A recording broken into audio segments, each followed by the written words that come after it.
د دوانو جهانو د سردار نه چې د عرفې یو ورځ روژه نیول دې باندې خدای پاک 2 کاله ګناهونه معاف کړي.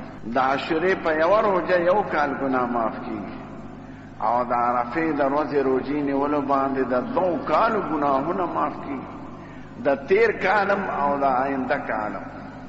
نو د جن څه پته لګي سړي که روژه ونیوله، روژه څه شی دی؟ لږ وخت دی.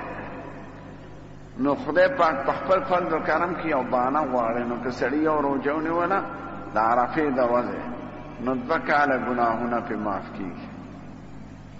عرفه په کومې ورځ ده او د اعراس په کې څه دی چې په عاشوره 1 کال ګناهونه معاف کیږي او په دې 2.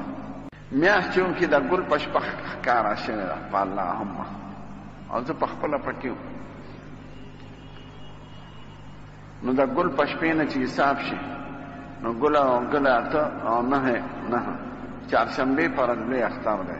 نو په دې ملک کې د 9 په ورځ د عرفې ورځ ده. د هر ملک خپل احکام دي. دا د احادیثو کتابونو کې بابونه دي، په ترمذی شریف کې، په مسلم شریف کې بابونه دي. باب فی ان لکل اهل بلد نویتهم، د هر وطن خپل لیدل معتبر دی. نو د یو وطن او د بل وطن منځ کې چې 480 میله فاصله، نو که د هغې روژه او اختر کې فرق راشي نو خیر دی.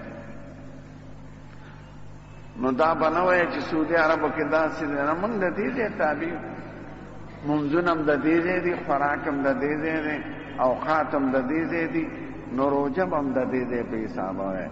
نو د 9 په ورځ زمونږ عرفه ده الحمدلله. نو که سړی روژه نیسي د 9 په ورځ، نو ډېر د عرفې ورځ پکې